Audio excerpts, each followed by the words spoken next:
Hi hello నమస్తే welcome to Deeti news. నేను మీ దీటి వెంకటస్వామి. ఈ ఛానల్ చూస్తున్న ప్రేక్షకులు, శ్రేయభిలాషులు, మిత్రులకు నా యొక్క రిక్వెస్ట్, దయచేసి మా ఛానల్ని సబ్స్క్రైబ్ చేసుకోవాల్సిందిగా కోరుతున్నాం. అదేవిధంగా ఈరోజు వివిధ పేపర్లో ఉన్న ముఖ్య అంశాలు మనం చూద్దాం. ముందుగా వెలుగు పేపర్. ఫార్ములా ఈ రేసుపై ఏసీబీ కేసు, A1గా కేటీఆర్, 4 నాన్ బెయిలబుల్ సెక్షన్ల కింద ఎఫ్ఐఆర్, నోటీసులు ఇవ్వకుండానే అరెస్టు చేసే ఛాన్స్, A2గా ఐఏఎస్ అరవింద్ కుమార్, A3గా retired chief engineer BLN Reddy. కీలక డాక్యుమెంట్లతో ఎఫ్ఐఆర్ను కోర్టులో దాఖలు చేసిన ఏసీబీ, అసెంబ్లీ ఎన్నికల కోడ్ ఉన్నప్పుడే సీజన్ 10 కోసం అగ్రిమెంట్లు, బ్రిటన్కు 46 కోట్ల ట్రాన్స్ఫర్, ఆర్బీఐకి చెప్పకుండా హెచ్ఎండిఏ అకౌంటు నుండి చెల్లింపులు, నాటి మున్సిపల్ మంత్రి కేటీఆర్ ఆదేశాల మేరకే చేసినట్లు అరవింద్ అంగీకారం, విదేశాలకు డబ్బు పంపినందుకు ఇప్పటికే 8 కోట్ల ఫైన్ కట్టిన HMDA. Formula E car race వ్యవహారంలో బీఆర్ఎస్ వర్కింగ్ ప్రెసిడెంట్ కేటీఆర్పై ఏసీబీ కేసు నమోదైంది. ఎంఏయుడి ప్రిన్సిపల్ సెక్రటరీ దానకిషోర్ ఫిర్యాదు మేరకు 13/1 read with 13/2 prevention of corruption act, 409 read with 120/B IPC సెక్షన్ల కింద గురువారం ఎఫ్ఐఆర్ రిజిస్టర్ చేసింది. 55 కోట్లు అక్రమంగా విదేశాలకు తరలించిన వ్యవహారంలో ప్రధాన నిందితుడు A1గా కేటీఆర్ను చేర్చింది. రెండవ నిందితుడు A2గా senior IAS officer Aravind Kumar, మూడో నిందితుడుగా A3గా హెచ్ఎండిఏ మాజీ చీఫ్ ఇంజనీర్ బి లక్ష్మీ నరసింహారెడ్డిని పేర్కొంది. అదేవిధంగా ఏసీబీ వేసిన కేసుపై కేటీఆర్ స్పందిస్తూ, ఏం చేసుకుంటావో చేసుకో రేవంత్, ఫార్ములా ఈ రేసులో అవినీతే లేదు, ఏసీబీ కేసు ఎలా పెడుతుంది అంటున్న కేటీఆర్. దానకిషోర్ ఫిర్యాదుతో పాటు సిఎస్ శాంతకుమారికి అరవింద్ కుమార్ రాసిన explanation letter, HMDA board, municipal finance డిపార్ట్మెంట్ల నుంచి సేకరించిన డాక్యుమెంట్లను ఎఫ్ఐఆర్తో జతపరిచి నాంపల్లిలోని ఏసీబీ స్పెషల్ కోర్టుకు ఏసీబీ అధికారులు అందజేశారు. కేటీఆర్తో సహా 3 నిందితులను అరెస్ట్ చేసేందుకు రంగం సిద్ధం చేస్తున్నారు. ఇందులో భాగంగా ఏసీపీ డీజీ విజయ్ కుమార్ గురువారం మధ్యాహ్నం అధికారులతో సమావేశమయ్యారు. ఏసీబీ డైరెక్టర్ ఆధ్వర్యంలో సెంట్రల్ ఇన్వెస్టిగేషన్ నెట్ సిఐను ఏర్పాటు చేసి జాయింట్ డైరెక్టర్, 2 డీఎస్పీలు, 4 ఇన్స్పెక్టర్లు సహా దాదాపు 15 మందితో దర్యాప్తు ప్రారంభించారు. లా అండ్ ఆర్డర్ పోలీసుల నుంచి అవసరమైన సహకారం తీసుకునేందుకు ఉన్నతాధికారులతో చర్చించారు. 4 నాన్ బెయిలబుల్ సెక్షన్స్ కావడంతో ఎలాంటి నోటీసులు ఇవ్వకుండానే అరెస్ట్ చేసే అవకాశం ఉన్నట్లు భావిస్తున్నారు. 4 సీజన్లకు 160 కోట్లతో అగ్రిమెంట్. అంతర్జాతీయ స్థాయిలో హైదరాబాద్లో 9, 10, 11, 12 సీజన్ల వారీగా ఫార్ములా ఈ కార్ రేసింగ్ నిర్వహించేందుకు యూకేకి చెందిన formula E operation limited, FEO, రాష్ట్ర municipal administration urban development department, MAUD, ace next Jan private లిమిటెడ్కు మధ్య 2022 అక్టోబర్ 25న ట్రైపార్టీ అగ్రిమెంట్ జరిగింది. దీని విలువ 160 కోట్లు. నెక్స్ట్ జన్ ప్రైవేట్ లిమిటెడ్ స్పాన్సర్గా వ్యవహరించగా హెచ్ఎండిఏ మౌలిక వసతులు కల్పించాల్సి ఉంది. ఈ క్రమంలో 2023 ఫిబ్రవరి 11న సీజన్ 9 నిర్వహించగా మౌలిక వసతుల కోసం హెచ్ఎండిఏ 12 కోట్లు ఖర్చు చేసింది. కానీ ఎఫ్ఈఓ, ఎస్ నెక్స్ట్ జన్ మధ్య నెలకొన్న వివాదాల నేపథ్యంలో నిర్వహణ బాధ్యతల నుంచి నెక్స్ట్ జన్ తప్పుకోవడంతో సీజన్ 10 నిర్వహణకు అప్పటి మున్సిపల్ శాఖ మంత్రి కేటీఆర్ సూచనల మేరకు ఎంఏయుడి ముందుకు వచ్చింది. ఇందుకు సంబంధించి 2023 సెప్టెంబర్ 27న హెచ్ఎండిఏ స్పెషల్ చీఫ్ సెక్రటరీ హోదాలో అరవింద్ కుమార్ అప్పటి మున్సిపల్ మినిస్టర్ కేటీఆర్ నుంచి అనుమతి పొందారు. అదేవిధంగా కోడ్ ఉన్నప్పుడే అగ్రిమెంట్, యూకేకు మనీ. అగ్రిమెంట్లో భాగంగా 2023 ఫిబ్రవరిలో 9 సీజన్ ముగియడంతో ఈ ఏడాది ఫిబ్రవరి 10న సీజన్ 10 నిర్వహించాల్సి ఉంది. ఈ క్రమంలో వివిధ కారణాలతో సీజన్ 10 రద్దు చేసుకున్నట్లు ఫార్ములా ఈ ఆపరేషన్ సంస్థ 2023 అక్టోబర్ 27న నాటి రాష్ట్ర ప్రభుత్వానికి సమాచారం ఇచ్చింది. దీంతో ఫార్ములా ఈ ఆపరేషన్ ఎంఓయుడి మధ్య 2023 అక్టోబర్ 30న కొత్త అగ్రిమెంట్ జరిగింది. ఈవెంట్ నిర్వహణ కోసం 90 కోట్లు ఎంఏయుడి ఇచ్చేందుకు అంగీకారం కుదిరింది. ఈ క్రమంలోనే అక్టోబర్ 10న అసెంబ్లీ ఎన్నికల కోడ్ అమల్లోకి వచ్చి డిసెంబర్ 4 వరకు కొనసాగింది. అక్టోబర్ 3న ఫస్ట్ ఇన్స్టాల్మెంట్ కింద 22 కోట్ల 69 లక్షలు 63,125 రూపాయలు అక్టోబర్ 11న రెండవ ఇన్స్టాల్మెంట్ కింద 23,90,500 రిలీజ్ చేయగా హిమాయత్ నగర్లోని ఇండియన్ ఓవర్సీస్ బ్యాంకు నుంచి యూకేలోని ఫార్ములా ఈ ఆపరేషన్ లిమిటెడ్ అకౌంట్కు అక్టోబర్ 11న ట్రాన్స్ఫర్ అయ్యాయి. ఎలక్షన్ కోడ్ అమలులో ఉండగానే 45.71 కోట్లను ఫార్ములా ఈ ఆపరేషన్కు హెచ్ఎండిఏ అకౌంట్ నుంచి యూకేకు డబ్బులు బదిలీ అయ్యాయి. ఆర్బీఐ సమాచారం లేకుండా విదేశాలకు ఫండ్స్ ట్రాన్స్ఫర్ కావడం వల్ల ఇన్కమ్ ట్యాక్స్ డిపార్ట్మెంట్కు హెచ్ఎండిఏ ఫైన్ రూపంలో 8,6,75,404 రూపాయలు చెల్లించాల్సి వచ్చింది. దీంతో పాటు వివిధ ఫీజుల రూపంలో Federation International Automobile FIA, Federation of Motor Sports Club of India ఎఫ్ఎంఐకి 1,10,51,014ను హెచ్ఎండిఏ చెల్లించింది. ఇలా సీజన్ 10 కోసం మొత్తం 54,88,87,043ను హెచ్ఎండిఏ చెల్లింపులు చేసింది. ఆర్బీఐకి సమాచారం ఇవ్వకుండా అది ఎన్నికల కోడ్ ఉన్న టైంలో యూకేకి మనీ ట్రాన్స్ఫర్ కావడం వెనుక స్కామ్ జరిగినట్లు ఆరోపణలు ఉన్నాయి. మనీ లాండరింగ్ కావడంతో ఈడీ కూడా రంగంలోకి దిగే అవకాశాలు ఉన్నట్లు తెలుస్తున్నది. ఈ అగ్రిమెంట్ 3 ఏళ్ల కోసం 600 కోట్ల అగ్రిమెంట్. ఫార్ములా ఈ ఆపరేషన్స్కు ట్రాన్స్ఫర్ చేసిన డబ్బుకు సంబంధించి ఎలక్షన్ కమిషన్ నుంచి కూడా ఎలాంటి అనుమతులు తీసుకోలేదు. ఇలా నిబంధనలకు విరుద్ధంగా జరిగిన నిధుల మళ్లింపుపై కాంగ్రెస్ ప్రభుత్వం వచ్చాక హెచ్ఎండిఏ మున్సిపల్ కమిషనర్ అంతర్గత విచారణ జరిపారు. గతంలో జరిగిన అగ్రిమెంటును పరిశీలించారు. ఫార్ములా ఈ ఆపరేషన్కి నోటీసులు జారీ చేశారు. 2023 అక్టోబర్ 30న చేసుకున్న అగ్రిమెంట్ కుట్రపూరితమని తేల్చారు. ఫార్ములా ఈ కార్ రేస్ కోసం 3 ఏళ్లకు గాను మొత్తం 600 కోట్ల అగ్రిమెంట్ చేసుకున్నట్లు గుర్తించారు. ఇందుకు సంబంధించి ఫైనాన్స్ డిపార్ట్మెంట్ నుంచి ఎలాంటి అనుమతులు లేవని ఆధారాలు సేకరించారు.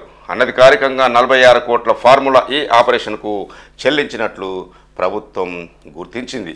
ఓఆర్ఆర్ టెండర్లపై సిట్ హరీష్ రావు కోరిక మేరకు విచారణకు ఆదేశిస్తున్నాం అంటున్న సీఎం రేవంత్ రెడ్డి. అసెంబ్లీలో సీఎం రేవంత్ రెడ్డి ప్రకటన. పోయినేడాది ఎన్నికల ముందు ఓఆర్ఆర్ను హడావిడిగా అమ్ముకున్నారు. ఎన్నికల్లో ప్రజలు ఓడిస్తారని తెలిసి బీఆర్ఎస్ వాళ్ళు దేశం విడిచి పారిపోవాలని అనుకున్నారు. కొంతమందికి లబ్ధి చేకూర్చేందుకు ప్రైవేట్ కంపెనీకి టెండర్ అప్పనంగా అప్పజెప్పారని సీఎం రేవంత్ రెడ్డి ఫైర్ అయ్యారు. గత బీఆర్ఎస్ ప్రభుత్వ హయాంలో ప్రైవేట్ కంపెనీకి అప్పజెప్పిన ఔటర్ రింగ్ రోడ్ ఓఆర్ఆర్ టెండర్పై విచారణకు ఆదేశిస్తున్నామని సీఎం రేవంత్ రెడ్డి అసెంబ్లీలో ప్రకటించారు. దీనిపై ఎంక్వైరీ చేసేందుకు స్పెషల్ ఇన్వెస్టిగేషన్ టీం సిట్ను ఏర్పాటు చేస్తున్నట్లు వెల్లడించారు. ప్రధాన ప్రతిపక్షం మాజీ మంత్రి హరీష్ రావు కోరిక మేరకే ఓఆర్ఆర్ టెండర్లు కేటాయింపుపై పూర్తి స్థాయి విచారణకు ఆదేశిస్తున్నామని సీఎం తెలిపారు. గురువారం అసెంబ్లీలో రాష్ట్ర ఆర్థిక పరిస్థితి, అప్పులపై స్వల్పకాలిక చర్చ జరిగింది. ఈ సందర్భంగా ఆసక్తికర పరిణామాలు చోటు చేసుకున్నాయి. చర్చలో భాగంగా డిప్యూటీ సీఎం బట్టి విక్రమార్క మాట్లాడుతూ తాము గత ప్రభుత్వం లెక్క ఓఆర్ఆర్ను అమ్ముకోలేదని విమర్శించారు. దీనిపై బీఆర్ఎస్ ఎమ్మెల్యే హరీష్ రావు స్పందిస్తూ కాంగ్రెస్ ప్రభుత్వానికి ఇష్టం లేకపోతే ఓఆర్ టెండర్ను రద్దు చేయాలని కోరారు. అప్పుడు సభలోనే ఉన్న సీఎం రేవంత్ రెడ్డి వెంటనే లేచి సభ్యులందరి ఆమోదంతో మంత్రివర్గ తీర్మానం మేరకు ORR టెండర్పై స్విట్ enquiry వేస్తున్నామని CM Revanth Reddy అసెంబ్లీలోనే వెల్లడించారు. చాలా రోజులుగా ఓఆర్ఆర్పై చర్చ జరుగుతున్నది. ఎన్నికల ముందు హడావిడిగా టెండర్ ప్రక్రియను పాటించకుండా కొద్ది మందికి లబ్ధి చేకూర్చేందుకు ఓఆర్ఆర్ను అప్పనంగా అప్పచెప్పారని తెలంగాణ సమాజమంతా చర్చించుకుంటున్నది. ప్రజలు ఓడించబోతున్నారని, ఎన్నికల్లో బొందబెట్టబోతున్నారని బీఆర్ఎస్ వాళ్లకు క్లియర్గా తెలుసు. అందుకే దేశం విడిచి పారిపోవాలన్న ఆలోచనతో ఓఆర్ఆర్ను తెగ నమ్ముకున్నారు అంటున్న సీఎం. హరీష్ రావు ఆర్థిక శాఖ మంత్రిగా ఉన్నప్పుడే అది అమ్మారు. ఓఆర్ఆర్ అమ్మకం పైన సవరణ చేయాలని ఇప్పుడు హరీష్ రావే డిమాండ్ చేశారు. ఆయన కోరిక మేరకు ఎంక్వైరీ కోసం సిట్ను ఏర్పాటు చేస్తున్నట్లు సీఎం రేవంత్ రెడ్డి తెలియజేశారు. కొత్తగా 2 కార్పొరేషన్లు ఏర్పాటు. మహబూబ్ నగర్, మంచిర్యాలను కార్పొరేషన్లుగా ఏర్పాటు చేస్తామని ప్రభుత్వం వెల్లడించింది. అలాగే కరీంనగర్ కార్పొరేషన్ పరిధిని పెంచుతూ అందులో కొత్తపల్లి మున్సిపాలిటీని విలీనం చేస్తున్నట్లు తెలిపింది. కొత్తగా 12 కొత్త మున్సిపాలిటీలను ఏర్పాటు చేస్తున్నట్లు మంత్రి శ్రీధర్ బాబు వెల్లడించారు. కాగజ్నగర్ అడవుల్లో పులుల అలజడి. మహారాష్ట్ర నుంచి రాష్ట్రంలోకి 2 టైగర్స్. చీలపల్లిలో 1, కౌటాలలో మరొకటి సంచారం. భయాందోళనలో ప్రజలు జాగ్రత్తగా ఉండాలని ఫారెస్ట్ అధికారుల సూచన. కుమ్రం భీం ఆసిఫాబాద్ జిల్లా కాగజ్నగర్ అడవుల్లో పులుల సంచారం మళ్లీ అలజడి రేపింది. మహారాష్ట్ర నుంచి రాష్ట్రంలోకి 2 పులులు ప్రవేశించినట్లు ఫారెస్ట్ డిపార్ట్మెంటు గుర్తించింది. మహారాష్ట్రలోని మగడి రైల్వే స్టేషన్ దగ్గర బుధవారం రైల్వే ట్రాక్ దాటుతూ కనిపించిన పెద్ద పులి గురువారం ఉదయానికి సిర్పూర్ టీ రేంజ్లోకి ప్రవేశించింది. అది దాని డెన్గా భావిస్తున్న ఇటికల పహాడ్ చీలపల్లి ఫారెస్ట్లోకి వచ్చినట్లు అధికారులు కూడా నిర్ధారించారు. కాళేశ్వరం ఫైళ్లు కేబినెట్కి రాలే, కేవలం ప్రతిపాదనలే పెట్టారు అంటూ ఎంక్వైరీ కమిషన్ ఎదుట స్మితా సబర్వాల్ అంగీకారం. ఆర్థిక అంశాలపై మాత్రమే కేబినెట్లో చర్చించారు. బ్యారేజీలను నాడు సీఎం అప్రూవల్స్ ఇచ్చిన విషయం తెలియదు. సీఎం సెక్రటరీగా నాకు 7 ప్రధాన సబ్జెక్టులు అప్పగించారు. వాటిపై జిల్లాలో పర్యటించి సీఎంకు ఫీడ్బ్యాక్ ఇవ్వడం తన పని అని స్మితా సబర్వాల్ వెల్లడించారు. నేను సీఎస్ కాకముందే ప్రాజెక్టుపై నిర్ణయాలు జరిగాయి అంటున్న మాజీ CS Somesh Kumar. Kaleshwaram commission open court విచారణకు వీరు హాజరు. కాలేజీ బ్యారేజీలకు సంబంధించిన ఏ ఫైల్ కూడా కేబినెట్ ముందుకు కానీ సీఎంఓకి కానీ రాలేదని బీఆర్ఎస్ హయాంలో సీఎం సెక్రటరీగా పనిచేసిన స్మితా సబర్వాల్ స్పష్టం చేశారు. ప్రతిపాదనలు మాత్రమే కేబినెట్ ముందుకు వచ్చాయని, ఆర్థికాంశాలపై చర్చించేందుకే ఆ ప్రతిపాదనలు పెట్టారని తెలిపారు. జీవోను కూడా కేబినెట్లో పెట్టలేదని కాళేశ్వరం జ్యుడిషియల్ కమిషన్ ముందు స్మితా సబర్వాల్ ఒప్పుకున్నారు అంటూ ఒక న్యూస్ మనం చూడొచ్చు. అదేవిధంగా కాళేశ్వరం కమిషన్ అడిగిన ప్రశ్నలకు సోమేష్ కుమార్ సమాధానాలు ఇస్తూ తెలియదు, లేదు, గుర్తు లేదు అంటూ సమాధానాలు ఇచ్చారు అంటూ మనం ఒక న్యూస్ చూడొచ్చు. కాళేశ్వరం కమిషన్ అడిగిన చాలా ప్రశ్నలకు స్మితా సబర్వాల్, సోమేష్ కుమార్ లేదు, తెలియదు, గుర్తు లేదు అని సమాధానాలు ఇచ్చారు. ఈ సమాధానాలపై కమిషన్ ఆగ్రహం వ్యక్తం చేసింది. ముఖ్యమైన విషయాలు ఏవైనా చాలా మందికి గుర్తుంచుకుంటారు, కానీ అంత త్వరగా మీరెట్లా మర్చిపోతారు అని చురకలు అంటించింది. బీఆర్ఎస్ హయాంలో 9 ఏళ్ల పాటు సీఎంకు సెక్రటరీగా పనిచేసిన స్మితా సబర్వాల్ 2019 నుంచి 2023 వరకు సీఎస్గా పనిచేసిన సోమేష్ కుమార్ కాళేశ్వరం ప్రాజెక్టు సంబంధించిన చాలా అంశాల్లో తెలియదు, యాదికి లేదు అని బదులు ఇవ్వడంపై కమిషన్ తీవ్ర విస్మయం వ్యక్తం చేసింది అంటూ ఒక న్యూస్. గత సర్కారు అప్పు అక్షరాల 6,71,000 కోట్లు అంటున్న ఉప ముఖ్యమంత్రి బట్టి విక్రమార్క. పెండింగ్ బిల్లులతో కలిపి 7.11 లక్షల కోట్లు మా నెత్తిన పెట్టారు అంటున్న బట్టి. అప్పులు చేయడం బీఆర్ఎస్కు తీరని దాహం. ఈ అప్పులకు తోడు ప్రభుత్వ భూములను, చివరికి ఓఆర్ఆర్ను సైతం అమ్మేశారు. రైతు బీమా, డ్రిప్ ఇరిగేషన్, పాలీ హౌజులు, వ్యవసాయ యాంత్రీకరణకు పైసా ఇయ్యలే. 10 ఏళ్లు రాష్ట్రాన్ని సర్వనాశం చేశారని డిప్యూటీ సీఎం ఫైర్. మేము చేసిన అప్పులు 4.17 లక్షల కోట్లే అంటున్న హరీష్ రావు.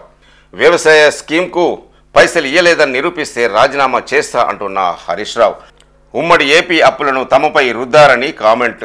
రాష్ట్ర అప్పులపై అసెంబ్లీలో స్వల్పకాలిక చర్చ.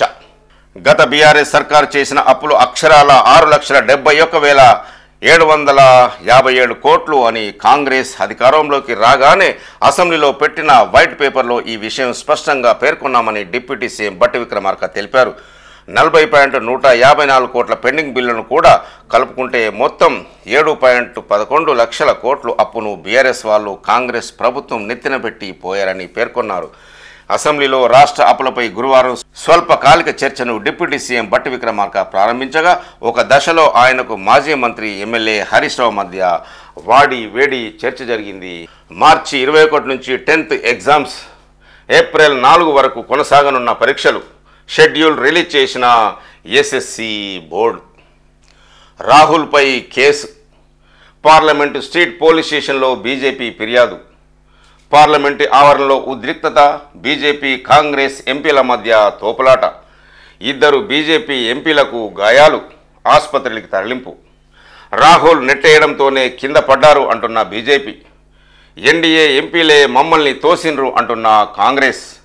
పక్కదారి పట్టించేందుకే బీజేపీ గొడవ అంటున్న రాహుల్. అమిత్ షాపై కాంగ్రెస్ ప్రివిలేజ్ మోషన్. అమిత్ షా మాటలపై మంటలు. అంబేద్కర్ను అవమానించారంటూ పార్లమెంటు అసెంబ్లీ ఎదుట కాంగ్రెస్ నేతల నిరసనలు. పార్లమెంటు వేదికగా అంబేద్కర్పై కేంద్ర హోంమంత్రి అమిత్ షా చేసిన అనుచిత వ్యాఖ్యలపై దేశవ్యాప్తంగా నిరసనలు వెల్లువెత్తుతున్నాయి. ఆయన తీరును ప్రతిపక్షాలు, ప్రజా సంఘాలు ఎక్కడికక్కడ ఎండగడుతున్నాయి. అమిత్ షా వెంటనే క్షమాపణ చెప్పాలని, పదవి నుంచి ఆయనను బర్తరఫ్ చేయాలని డిమాండ్ చేస్తున్నాయి. గురువారం కూడా పార్లమెంట్లో లోపల బయట ప్రతిపక్ష నేత రాహుల్ గాంధీ ఆధ్వర్యంలో కాంగ్రెస్ నేతలను నిరసనకు దిగారు. హైదరాబాద్లోని అసెంబ్లీ ఎదుట పిసిసి చీఫ్ మహేష్ కుమార్ గౌడ్ కాంగ్రెస్ నేతలు ఆందోళన చేపట్టారు. అంబేద్కర్ విగ్రహాలకు పాలాభిషేకాలు చేశారు. దళితులంటే అమిత్ షాకు చిన్న చూపని, అందుకే ఇష్టం వచ్చినట్లు మాట్లాడుతున్నారని కాంగ్రెస్ నేతలు మండిపడ్డారు. ఓఆర్ఆర్పై హరీష్ వర్సెస్ పొంగులేటి శ్రీనివాసరెడ్డి. సభలో మంత్రి పొంగులేటి శ్రీనివాసరెడ్డి, బీఆర్ఎస్ ఎమ్మెల్యే హరీష్ రావు మధ్య హాట్గా చర్చ నడిచింది. కోమటిరెడ్డి, రాజగోపాల్ రెడ్డి మాట్లాడుతుండగా హరీష్ రావు కల్పించుకొని ఓఆర్ఆర్ అంశాన్ని ప్రస్తావించారు. రాష్ట్రం హుందాదనం గురించి రాజగోపాల్ రెడ్డి మాట్లాడుతున్నారని, మరి సీఎం చేసిన వ్యాఖ్యలేంటని ప్రశ్నించారు. ఓఆర్ఆర్ టెండర్లను తాను రద్దు చేయమన్నానే గాని విచారణ చేయాలని అడగలేదని తెలిపారు.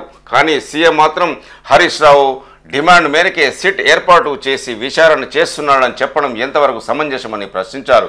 మంత్రి పొంగులేటి శ్రీనివాసరెడ్డి కల్పించుకొని విచారణ చేయకుండా టెండర్లు ఎలా రద్దు చేస్తారని ప్రశ్నించారు. ఒక్కసారి అగ్రిమెంట్ అయ్యాక విచారణ జరగకుండా రద్దు చేస్తారా అని పొంగులేటి శ్రీనివాసరెడ్డి ప్రశ్నించారు. బెల్లంపల్లి నియోజకవర్గ ప్రజల సమస్యలు తీర్చండి అంటూ చెన్నూరు ఎమ్మెల్యే మరియు వినోద్ కుమార్ సీఎంను కలిసి వినతి పత్రం సమర్పించారు.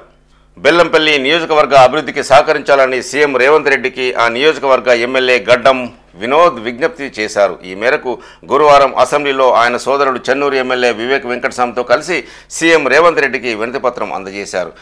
2 ఏళ్లలో ఎస్ఎల్బీసీ టన్నెల్ పూర్తి అంటున్న మంత్రి ఉత్తమ్ కుమార్ రెడ్డి. సవరించిన అంచనాల మేరకు 4,650 కోట్ల కేటాయింపు అంటున్న ఉత్తమ్ కుమార్ రెడ్డి. శ్రీపాద ఎల్లంపల్లి పెండింగ్ పనులు పూర్తి చేస్తాం. ఏ కేటగిరీలో చానాక కోరాట 3 కాలువ పనులకు 294 కోట్ల మంజూరు. ప్రాజెక్టులో భూసేకరణలో ప్రజాప్రతినిధులు భాగస్వాములు కావాలి. ప్రశ్నోత్తరాల సమయంలో మంత్రి సమాధానాలు. 2 ఏళ్లలో ఎస్ఎల్బీసీ టన్నెల్ పనులను పూర్తి చేస్తామని, అందుకు సవరించిన అంచనాలను అనుగుణంగా 4,650 కోట్లు విడుదల చేసినట్లు మంత్రి ఉత్తమ్ కుమార్ రెడ్డి తెలిపారు. టన్నెల్ బోరింగ్ మిషన్ కోసం అమెరికా నుంచి అత్యాధునిక యంత్ర సామాగ్రిని దిగుమతి చేసుకుంటామని, ఇప్పటికే మంత్రి కోమటిరెడ్డి వెంకటరెడ్డి ప్రభుత్వం తరపున అమెరికాలో పర్యటించి వచ్చారని చెప్పారు. దొర అహంకారంతో మాట్లాడుతున్నావు అంటూ కేటీఆర్పై ఫైర్ అయిన విప్ ఆది శ్రీనివాస్. ఫార్ములా ఈ రేస్ కేసులో బీఆర్ఎస్ వర్కింగ్ ప్రెసిడెంట్ కేటీఆర్ అడ్డంగా దొరికినా ఇంకా దొర అహంకారంతోనే మాట్లాడుతున్నారని విప్ ఆది శ్రీనివాస్ ఫైర్ అయ్యారు.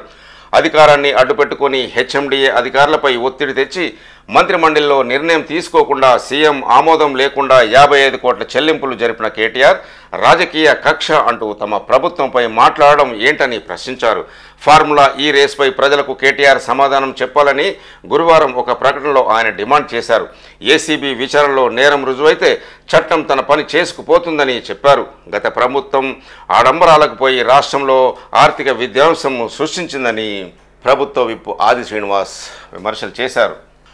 రాష్ట్రాన్ని దివాలా తీయించారు అంటూ బీఆర్ఎస్ కాంగ్రెస్పై కేంద్ర మంత్రి బండి సంజయ్ ఫైర్. తెలంగాణ రాష్ట్ర ఏర్పాటు నుంచి ఇప్పటి వరకు బీఆర్ఎస్ కాంగ్రెస్ పాలకులు చేసిన అప్పులు తప్పిదాల వల్ల రాష్ట్రం ఎలా దివాలా తీసిందో అసెంబ్లీ సాక్షిగా బయటపడిందని కేంద్ర మంత్రి బండి సంజయ్ అన్నారు. బీఆర్ఎస్ 10 ఏళ్ల పాలనలో 6.71 లక్షల కోట్ల అప్పు చేసినట్లు ప్రభుత్వమే ప్రకటించిందని, అయితే కాంగ్రెస్ ఏడాది పాలనలో 1.27 లక్షల కోట్లు అప్పులు చేసినట్లు వెల్లడైందని చెప్పారు.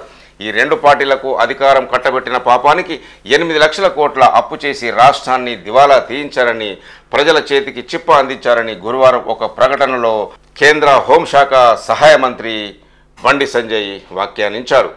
ధనిక రాష్ట్రంగా ఉన్న తెలంగాణను తమ స్వార్థ ప్రయోజనాల కోసం దివాలాకోరు విధానాలతో వడ్డీలు కట్టడానికి కొత్తగా అప్పులు చేయాల్సిన దుస్థితి ఏర్పడడం బాధాకరమన్నారు.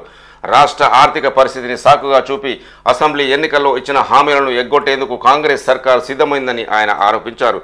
చేసిన తప్పులను అంగీకరించి ప్రజలకు క్షమాపణ చెప్పాల్సింది పోయి అప్పులు చేయడం కరెక్టేనని సమర్థించుకోవడం దారుణమన్నారు. ప్రతి ఒక్కరూ కాంగ్రెస్ బీఆర్ఎస్ తీరును ఎండగట్టాలని బండి సంజయ్ కోరారు. 6 గ్యారంటీలను అమలు కోసం సంక్రాంతి తర్వాత ప్రజా ఉద్యమాలను ఉధృతం చేస్తామని కేంద్ర హోంశాఖ సహాయ మంత్రి బండి సంజయ్ వ్యాఖ్యానించారు. భుజంగరావు బెయిల్ పిటిషన్పై విచారణ నేటికి వాయిదా. ఫోన్ ట్యాపింగ్ కేసులో 3వ నిందితుడైన మాజీ అదనపు ఎస్పీ ఎన్ భుజంగరావు దాఖలు చేసిన బెయిల్ పిటిషన్పై గురువారం వాదనలు ప్రారంభమయ్యాయి. జస్టిస్ కె సుజనా విచారణ చేపట్టారు. పిటిషనర్ తరపున అడ్వకేట్ ఉమామహేశ్వరరావు వాదనలు వినిపించారు. పిటిషనర్ను అక్రమంగా కేసులో ఇరికించారన్నారు. కేవలం నేరంగీకరణ వాంగ్మూలం ద్వారా అరెస్ట్ చేయడం కరెక్ట్ కాదన్నారు.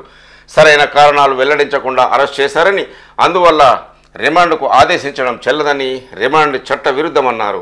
అనారోగ్యం కారణంగా మధ్యంతర బెయిల్ పొంది చికిత్స చేయించుకున్నారని, ట్రీట్మెంట్ ఇంకా కొనసాగాల్సి ఉన్నందున బెయిల్ ఇవ్వాలని కోరారు. పబ్లిక్ ప్రాసిక్యూటర్ పల్లె నాగేశ్వరరావు వాదిస్తూ ఎస్ఐబిలోని వారికి సెక్యూరిటీకి సంబంధించిన అంశాలతో సంబంధం లేకపోయినా ఆ పేరుతో ఫోన్ టాపింగ్కు పాల్పడ్డారన్నారు. పిటిషన్కు రిమాండ్ విధించడం చట్టవిరుద్ధమన్నారు. అన్ని అంశాలను పరిశీలించాకే కింది కోర్టు రిమాండ్ విధిస్తుందని, దీనిపై అభ్యంతరాలుంటే అప్పుడే కోర్టును ఆశ్రయించాల్సి ఉందన్నారు. 9 నెలల తర్వాత రిమాండ్ చట్టవిరుద్ధమనడం కరెక్ట్ కాదన్నారు. రెండో నిందితులైన ప్రణితిరావు వాంగ్మూలం ఆధారంగా పిటిషనర్ను అరెస్టు చేశామని చెప్పారు. అభియోగ పత్రం దాఖలు చేశాక 26 మంది సాక్షుల వాంగ్మూలాలను సేకరించామని, ఈ దశలో బెయిల్ ఇవ్వడం సరికాదన్నారు. మెట్రో రైళ్లకు 6 కోచ్లు ఏర్పాటును పరిశీలిస్తున్నాం అంటున్న మంత్రి శ్రీధర్ బాబు. శాసన మండలిలో ప్రతిపక్షాల ప్రశ్నలకు బదులిచ్చిన ప్రభుత్వం. హైదరాబాద్ మెట్రో రైళ్లలో ప్రయాణించే వారి సంఖ్య పెరుగుతున్నందున దీనికి అనుగుణంగా ప్రస్తుతం ఉన్న 3 కోచ్ల్లో స్థానంలో 6 కోచ్లు పెట్టి నడిపే విషయాన్ని ప్రభుత్వం పరిశీలిస్తుందని ఐటీ మంత్రి శ్రీధర్ బాబు వెల్లడించారు.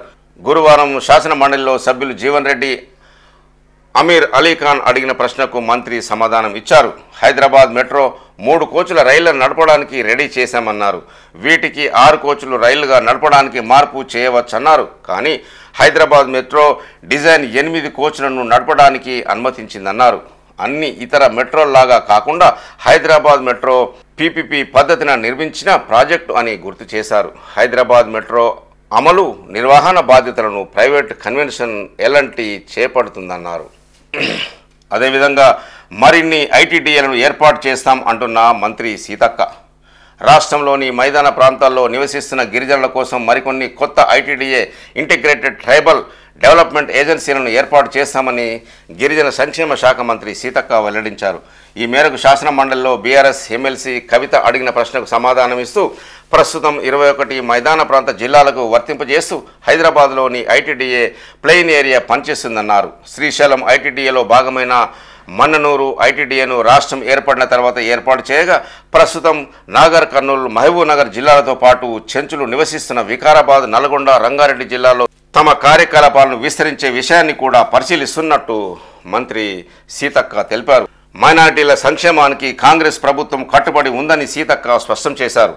ఇమాం, మౌలానాలకు నెలకు 5,000 చెల్లిస్తున్నట్లు సీతక్క తెలిపారు. తెలంగాణ హైకోర్టులో 15 జడ్జి పోస్టులు ఖాళీ. లోక్సభలో కేంద్ర మంత్రి మేఘ్వాల్ సమాధానం.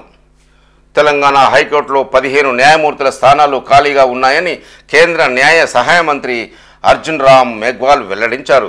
రాష్ట్ర హైకోర్టులో 42 జడ్జి పోస్టులు ఉండగా ప్రస్తుతం 27 మంది విధుల్లో ఉన్నారని పేర్కొన్నారు. జిల్లా సబార్డినేట్ కోర్టుల్లో 560 న్యాయమూర్తులకు గాను 445 మంది ఉన్నారని, 115 ఖాళీలు ఉన్నాయని ఆయన తెలిపారు. గురువారం రాజ్యసభలో ఏపీకి చెందిన వైసీపీ ఎంపీ నిరంజన్ రెడ్డి అడిగిన ప్రశ్నకు కేంద్ర మంత్రి రాతపూర్వకంగా ఈ విధంగా సమాధానం చెప్పారు. రాహుల్ గాంధీపై చర్యలు తీసుకోవాలి అంటున్న ఎంపీ రఘునందన్ రావు. తోటి సభ్యులపై దాడి చేసిన కాంగ్రెస్ అగ్రనేత రాహుల్ గాంధీపై చట్టపరమైన చర్యలు తీసుకోవాలని BJP MP Raghunandan Rao demand చేశారు. అంబేద్కర్కు కాంగ్రెస్ చేసిన అవమానాలను దేశం ముందు పెడితే తట్టుకోలేక ఆ పార్టీ నేతలు సంయమనం కోల్పోతున్నారని విమర్శించారు. నీచ రాజకీయాలకు నిరసిస్తూ ఎన్డీఏ ఎంపీలంతా శాంతియుతంగా పార్లమెంటు ఆవరణలో నిరసన తెలియజేశామన్నారు. గురువారం ఢిల్లీలోని తెలంగాణ భవన్లో ఎంపీ రఘునందన్ రావు మీడియాతో మాట్లాడుతూ లోక్సభ ప్రతిపక్ష నేత రాహుల్ గాంధీ ఒక చేతిలో రాజ్యాంగం పట్టుకుని తన పక్కనే దౌర్జన్యం చేసే వాళ్ళను పెట్టుకున్నారని మండిపడ్డారు. రాహుల్ను సభలోకి పోవద్దని తాము చెప్పలేదన్నారు. మహిళలతో అసభ్యకరంగా వ్యవహరించారని చెప్పారు. ఒక మహిళ ఛాతీపై చేతులు వేసి దాడి చేశారని ఎంపీ రఘునందన్ రావు ఆరోపించారు. పార్లమెంటు ఆవరణలో జరిగిన ఈ దాడికి తానే ప్రత్యక్ష సాక్షినని వెల్లడించారు. రాహుల్ వ్యవహార శైలిపై లోక్సభ స్పీకర్ పోలీసులకు ఫిర్యాదు చేస్తామన్నారు. దాడిలో ఎంపీ సారంగికి గాయాలయ్యారని చెప్పారు. కాంగ్రెస్ గతంలో 2 సార్లు అంబేద్కర్ను ఓడించిందని గుర్తు చేశారు. ఓట్ల కోసమే అంబేద్కర్ వారసులమని చెప్పుకుంటున్నారని, తప్పు వారికి ఆయనపై నిజంగా అభిమానం లేదని బీజేపీ ఎంపీ రఘునందన్ రావు వెల్లడించారు. తెలంగాణ ఉద్యమకారుల పేర్లు చరిత్రలో ఉండాలి. ఉద్యమంలో సమిధలైన వాళ్ళ కంటే రాజకీయ నాయకులకే ఎక్కువ పేరొచ్చింది అంటున్న సీఎం రేవంత్ రెడ్డి. హైదరాబాద్ బుక్ ఫెయిర్ను ప్రారంభించిన సీఎం. సాయుధ రైతాంగ పోరాటంతో పాటు తెలంగాణ తొలి మలిదశ ఉద్యమ చరిత్ర కొంత వక్రీకరణకు గురైందని సీఎం రేవంత్ రెడ్డి అన్నారు. తెలంగాణ ఉద్యమంలో సమిధలైనోళ్ల కంటే రాజకీయంగా ప్రయోజనం పొందినోళ్లకే ఎక్కువ పేరు వచ్చిందని చెప్పారు. తెలంగాణ ఉద్యమకారుల పేర్లు చరిత్రలో ఉండాలన్నారు. చరిత్రకారులు రాసిన పుస్తకాలు చదివితేనే కనుమరుగైన చరిత్ర తెలుస్తుంది. పోరాడి అమరులైనోళ్ల గురించి చరిత్రకారులు రాయాలి. గత 10 ఏళ్ల నుంచి కొందరు తమకు అనుకూలంగా రాయించుకున్న చరిత్రనే అసలైన చరిత్రని ప్రచారం చేస్తున్నారు అని సీఎం విమర్శించారు. గురువారం ఎన్టీఆర్ స్టేడియంలో 37వ హైదరాబాద్ బుక్ ఫెయిర్ను సీఎం రేవంత్ రెడ్డి ప్రారంభించారు. ఈ సందర్భంగా ఆయన మాట్లాడుతూ టెక్నాలజీ పెరిగి డిజిటల్ మీడియా రావడంతో పుస్తకాల ప్రాధాన్యం తగ్గినదని ఆందోళన వ్యక్తం చేశారు. ఇప్పటి తరానికి తెలిసింది గూగుల్ మాత్రమేనని పేర్కొన్నారు. బుక్ ఫెయిర్ నిర్వహించడం అభినందనీయమన్నారు. చరిత్రకారులను గుర్తుంచుకోవడం కోసమే తెలంగాణ వర్సిటీకి సురవరం ప్రతాప్ రెడ్డి పేరు పెట్టామని సీఎం రేవంత్ రెడ్డి తెలిపారు. బలగం సినిమా మొగిలయ్య కన్నుమూత. అనారోగ్య సమస్యలతో ఆసుపత్రిలో తుది శ్వాస. సొంతూరు వరంగల్ జిల్లా దుగ్గొండిలో అంత్యక్రియలు పూర్తి. ప్రముఖ జానపద కళాకారుడు పస్తం మొగిలయ్య 67 సంవత్సరాలు అనారోగ్యంతో గురువారం తెల్లవారుజామున కన్నుమూశారు. వరంగల్ జిల్లా దుగ్గొండికి చెందిన బేడ బుడిగ జంగాల జానపద కళాకారుడైన మొగిలయ్య తన భార్య కోమరమ్మతో కలిసి అనేక ప్రదర్శనలు ఇచ్చారు. బలంగం సినిమాతో క్లైమాక్స్ సాంగ్తో గుర్తింపు పొందారు. తోడుగా మాతోడు ఉండి నీడగా మాతో నడిచి నువ్వెక్కడికి వెళ్ళినావు కొమరయ్య అనే పాటతో అందరినీ కన్నీరు పెట్టించారు. మొగిలయ్య మృతి పట్ల సీఎం రేవంత్ రెడ్డి వారి కుటుంబానికి సంతాపం వ్యక్తం చేశారు. బలగం సినిమా దర్శక నిర్మాతలు వేణు దిల్రాజు సంతాపం తెలిపారు. మంత్రి పొన్నం ప్రభాకర్ ఆదేశాలతో పీసీసీ సభ్యుడు బొమ్మనపల్లి అశోక్ రెడ్డి పొన్నం సత్తయ్య ఫౌండేషన్ ద్వారా మొగిలయ్య భార్య కొమరమ్మకు 50,000 ఆర్థిక సహాయం అందజేశారు. సింగరేణిలో యాక్సిడెంట్స్ టెన్షన్. గత ఏడాది కన్నా పెరిగిన ఘటనలు. ఈ ఏడాది మొత్తం 7 మృతి. 0 యాక్సిడెంట్ ప్రకటనలకే సంస్థ పరిమితం. కార్మికుల నుంచి వెల్లువెత్తుతున్న విమర్శలు. సింగరేణిలో రక్షణ వారోత్సవాల సమయంలో మైన్స్లో యాక్సిడెంట్లు జరుగుతుండడంతో కార్మికుల్లో టెన్షన్ నెలకొంది. మరొక వైపు 0 యాక్సిడెంట్ల కంటే లక్ష్యంగా ప్రతి ఏడాది సింగరేణి భద్రతా వారోత్సవాలను నిర్వహిస్తుంది. నిన్న మొన్నటి వరకు కూడా సేఫ్టీ వీక్ను సింగరేణి నిర్వహించింది. తాజాగా గురువారం మనుగూరు ఏరియా ఓపెన్ కాస్ట్లో జరిగిన యాక్సిడెంట్లో ఒక కార్మికుడు మృతి చెందారు. దీంతో భద్రతా వారోత్సవాలపై కార్మికుల నుంచి విమర్శలు వెల్లువెత్తాయి. Singareni cricket winner Srirampur area. Winner జట్టుకు కప్ అందిస్తున్న బెల్లంపల్లి ఏరియా సింగరేణి జీఎం శ్రీనివాస్ ఈ చిత్రంలో చూడొచ్చు. సింగరేణి కంపెనీ లెవెల్ క్రికెట్ పోటీల్లో విన్నర్గా శ్రీరాంపూర్ ఏరియా జట్టు నిలిచింది. ఆసిఫాబాద్ జిల్లా గోలేటి భీమన్న స్టేడియంలో 3 రోజులు నిర్వహించిన క్రికెట్ పోటీల్లో గురువారం శ్రీరాంపూర్ రామగుండం 1-2 కంబైన్డ్ జట్ల మధ్య ఫైనల్ మ్యాచ్ జరిగింది. చివరి వరకు ఉత్కంఠంగా సాగిన పోటీలో ఫస్ట్ శ్రీరాంపూర్ జట్టు బ్యాటింగ్ చేసి 20 ఓవర్లలో 9 వికెట్లు కోల్పోయి 122 రన్లు చేసింది. అనంతరం బ్యాటింగ్ దిగిన రామగుండం 1-2 జట్టు 20 ఓవర్లలో 121 పరుగులు చేసింది. 1 పరుగు తేడాతో శ్రీరాంపూర్ జట్టు విన్నర్గా నిలిచింది. విజేతలకు బెల్లంపల్లి ఏరియా సింగరేణి జీఎం ఎం శ్రీనివాస్ బహుమతులు అందజేశారు. ఇప్పుడు మనం ఆంధ్రజ్యోతిలోని ముఖ్యాంశాలు చూద్దాం. పార్లమెంటు ఆవరణలో బాహాబాహి. చరిత్రలో ఎన్నడూ చూడని దృష్టం. మలుపు తిరిగిన అంబేద్కర్పై షా వ్యాఖ్యల వివాదం. ఇండియా ఎన్డీఏల ఎంపీల పోటాపోటీ నిరసనలు. మకర ద్వారం వద్ద తోపులాట. ముఖేష్ రాజ్పుత్ను రాహుల్ బలంగా తోసేశారు. ఆయన ప్రతాప్ సారంగిపై పడ్డారు. మా ఎంపీలకు గాయాలయ్యాయి, హత్య యత్నం జరిగింది అంటున్న బీజేపీ వాళ్లే అడ్డుకొని నన్ను ఖార్గేను తోసేశారు అంటున్న రాహుల్ గాంధీ. నా మోకాలికి గాయమైంది అంటున్న మల్లికార్జున ఖార్గే. ఠానాలో ఇరుపక్షాల ఫిర్యాదులపై రాహుల్పై ఎఫ్ఐఆర్ నమోదు. భారతదేశ పార్లమెంటు చరిత్రలోనే ఎన్నడూ కని విని ఎరగని దృశ్యం గురువారం ఆవిష్కృతమైంది. అధికార విపక్షాల మధ్య ఇప్పటివరకు జరుగుతున్న మాటల యుద్ధం గురువారం భౌతిక దాడులకు దారితీసింది. బాబాసాహెబ్ అంబేద్కర్ను కేంద్ర మంత్రి హోంమంత్రి అమిత్ షా అవమానించారని ఆరోపిస్తూ ప్రతిపక్ష సభ్యులు ఒకవైపు, కాంగ్రెస్ పార్టీ అమిత్ షా మాటల్ని వక్రీకరించిందని బీజేపీ విమర్శలు.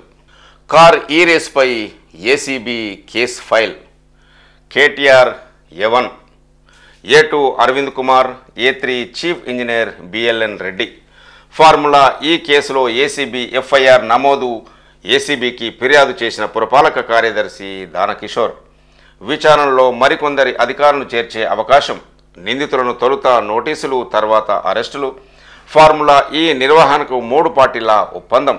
ఇందులో హెచ్ఎండిఏ లేకున్నా దాని ఖాతా నుంచి 54.88 కోట్ల చెల్లింపు. ఒప్పందానికి ముందే నిబంధనలకు విరుద్ధంగా చెల్లింపులు. డాలర్లలో చెల్లించి ఆర్బీఐ అనుమతి తీసుకొని వైనం. ఎన్నికల కోడ్ ఉండగా అనుమతి తీసుకోకుండా ఒప్పందం అంటూ ఒక న్యూస్ మనం చూస్తున్నాం.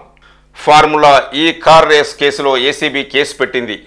ఫిర్యాదు అందిన 24 గంటల్లోనే ఎఫ్ఐఆర్ నమోదు చేసింది. నాటి పురపాలక శాఖ మంత్రి కేటీఆర్ను A1గా పేర్కొంది. అప్పటి పురపాలక శాఖ కార్యదర్శి అరవింద్ కుమార్ను A2గా, నాటి హెచ్ఎండిఏ చీఫ్ ఇంజనీర్ బిఎల్ రెడ్డిని A3గా పేర్కొంది. మరికొంతమంది అధికారులు సైతం ఎఫ్ఐఆర్లో చేర్చే అవకాశాలు కనిపిస్తున్నాయి. నిబంధనల ప్రకారం కేటీఆర్కు నోటీస్ ఇచ్చి ఆ తర్వాత లేదా అదే రోజు అరెస్ట్ చేసే దిశగా ఏసీబీ అడుగులు వేస్తున్నట్లు సమాచారం. కాగా ఈ కేసులో కేటీఆర్ A1గా ఉండబోతున్నారని ఆంధ్రజ్యోతి ముందే చెప్పిన విషయం తెలిసిందే.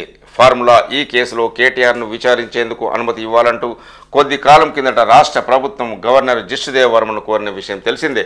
ఆయన నుంచి అనుమతి వచ్చిన తర్వాత దీనిపై రాష్ట్ర మంత్రివర్గ సమావేశంలో చర్చించారు. కేసును ఏసీబీకి పంపాలని కేబినెట్లో నిర్ణయించారు. సంబంధిత పత్రాలను సిఎస్ శాంతికుమారి ఏసీబీకి పంపించారు. ఫార్ములా ఈ కార్ రేసుకు సంబంధించిన సవివరణపై ఫిర్యాదును చేశారు. అవినీతే లేదు, ఏసీబీకి కేసేంటి అంటున్న కేటీఆర్. రేసు కోసమే నిర్వహణ సంస్థకు 55 కోట్లు ఇచ్చాం, ఆధారాలు ఉన్నాయి. ప్రభుత్వ అవగాహన లోపంతోనే నష్టం. ఫార్ములా ఈ రేస్ అంశంపై కేటీఆర్ నేడు హైకోర్టులో క్యాష్ పిటిషన్. తప్పు చేయకుంటే భయమేలా, తొలిసారి రేస్లో 200 కోట్ల నష్టం, అందుకే ప్రమోటర్ మళ్ళీ రాలేదు, తెలిసి 55 కోట్లు చెల్లించారు అంటున్న మంత్రి పొన్నం ప్రభాకర్. శబరిమలలో మండల పూజకు సిద్ధం. 22న అరణ్మలతో తంగ అంకి కార్యక్రమం. 25న శబరిమలకు రథం చేరిక. 26న మండల పూజ.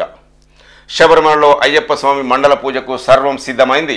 నవంబర్ 16న ప్రారంభమైన మండల పూజ సీజన్ ఈ నెల 26న సన్నిధానంలో జరిగే ప్రత్యేక పూజలతో ముగియనున్నది. మండల పూజల్లో అత్యంత కీలకమైన ఘట్టం తంగ అంకి కార్యక్రమం. అరణ్మలలోని పార్థసారథి ఆలయం నుంచి ఈ నెల 22న ఉదయం 7 గంటలకు ప్రారంభం కానున్న తంగ అంకి రథం 25న సాయంత్రానికి శబరిమల సన్నిధానాన్ని చేరుకుంటుంది. ఇక గురువారం నుంచి భక్తుల రద్దీ పెరిగిందని ట్రావెన్కోర్ దేవస్థానం బోర్డు అధికారులు తెలిపారు. గురువారం శరణగుత్తు నుంచి పంబా వైపు కిలోమీటర్ దూరంలో ఉన్న ట్రీ క్లస్టర్ వరకు స్వాములు క్యూ లైన్లో నిలబడ్డారని, రద్దీని నియంత్రించడానికి మారకుట్టం వద్ద క్యూ లైన్ను 2-3 గంటల పాటు నిలిపి వేయాల్సి వచ్చిందని ట్రావెన్కోర్ అధికారులు తెలియజేశారు. మణికొండలో హైడ్రా కూల్చివేతలు. అపార్ట్మెంట్లో దుకాణాలు నేలమట్టం. అపార్ట్మెంట్ వాసుల ఫిర్యాదుతో హైడ్రా యాక్షన్. హైదరాబాద్ విపత్తు ప్రతిస్పందన ఆస్తుల పరిరక్షణ సంస్థ హైడ్రా మణికొండలో అక్రమ కట్టడాలపై యాక్షన్లోకి దిగింది. నివాస కేటగిరీలో అనుమతులు తీసుకున్న ఒక అపార్ట్మెంట్లో వాణిజ్యపరంగా వాడుతున్న దుకాణాలను గురువారం స్థానిక మున్సిపల్ అధికారులతో కలిసి కూల్చివేసింది. పార్కింగ్ ఇతర సమస్యలు ఎదురవుతున్నాయంటూ అపార్ట్మెంట్లోని 32 ప్లాట్ల యజమానులు మణికొండ మున్సిపాలిటీకి హెచ్ఎండిఏపై హైడ్రా అధికారులకు ఫిర్యాదు చేశారు. విషయాన్ని సీరియస్గా తీసుకున్న మున్సిపల్ అధికారులు బిల్డర్కు నోటీసులు ఇచ్చారు. వాటికి సమాధానం రాకపోగా మడిగల అభివృద్ధి పనులు కొనసాగుతూనే ఉన్నాయి. దీంతో హైడ్రా మున్సిపల్ అధికారులు గురువారం ఉదయం రంగంలోకి దిగి వాణిజ్య దుకాణాలను కూల్చివేశారు. ఇప్పుడు నమస్తే తెలంగాణలోని ముఖ్య అంశాలు మనం చూద్దాం. సర్కార్ కుట్ర, కేటీఆర్పై కేసు అంటూ ఒక న్యూస్. తప్పు చేయలే, భయపడేదే లేదు అంటున్న కేటీఆర్. రేవంత్ అక్రమ కేసులకు అణచివేతలకు వెనుగడు వేయం, రాష్ట్ర ప్రభుత్వ కుట్రలను ఆధారాలతో బట్టబయలు చేశామంటున్న కేటీఆర్. తెలంగాణ ప్రభుత్వం 55 కోట్లు కట్టింది, ముట్టినట్లు ఎఫ్ఎంఎస్సిఐ కూడా చెప్పింది. ఇందులో అవినీతి ఎక్కడిది, ఏసీబీ ఎందుకు అంటూ కేటీఆర్ ప్రశ్నలు వేశారు. రేవంత్ సర్కార్ 3వ ఇన్స్టాల్మెంట్ చెల్లించకనే ఫార్ములా ఈ రేసు రద్దయింది. లాంగో రేవంత్ భేటీని దాచిపెట్టారు ఎందుకు? సీఎం ఎన్ని రకాల అటెన్షన్ డైవర్షన్ చేసినా హామీలు అమలు చేసేదాకా వదిలిపెట్టం. BRS working president KTR fire. Kodangal నుంచే రేవంత్ పతనం అంటున్న పట్నం నరేందర్ రెడ్డి. జైలు నుంచి విడుదలై తెలంగాణ భవన్కు వచ్చిన పట్నం నరేందర్ రెడ్డికి హారతి ఇచ్చి స్వాగతం పలుకుతున్న లగచర్ల మహిళలు. రాజకీయ కుట్రతోనే నాపై అక్రమ కేసు పెట్టించారు. జైలు నుంచి విడుదల తర్వాత పట్నం నరేందర్ రెడ్డి వ్యాఖ్యలు. న్యాయం గెలిచిందంటూ కార్యకర్తలకు హర్షధ్వానాలు. చెల్లపల్లి జైలు వద్ద బీఆర్ఎస్ శ్రేణుల ఘన స్వాగతం. కొడంగల్ నుంచే సీఎం రేవంత్ రెడ్డి పతనం మొదలైందని బీఆర్ఎస్ మాజీ ఎమ్మెల్యే పట్నం నరేందర్ రెడ్డి మండిపడ్డారు. తాను ఏ తప్పు చేయకపోయినా లగచర్ల ఘటనకు కుట్ర చేశారంటూ అక్రమ కేసు పెట్టారని ఆగ్రహం వ్యక్తం చేశారు. రాజకీయ కుట్రలో భాగంగానే తన మీద, కేటీఆర్ మీద అక్రమ కేసులు పెట్టారని నిప్పులు చెరిగారు. ఇప్పటివరకు వివిధ పేపర్లో ఉన్న ముఖ్యాంశాలు మనం చూసాం. ఈ ఛానల్ చూస్తున్న ప్రేక్షకులు, శ్రేయభిలాషులు, మిత్రులకు నా యొక్క రిక్వెస్ట్, దయచేసి మా ఛానల్ని సబ్స్క్రైబ్ చేసుకోవాల్సిందిగా కోరుతున్నాము. చూస్తూనే ఉండండి DT న్యూస్. నేను మీ DT వెంకటస్వామి.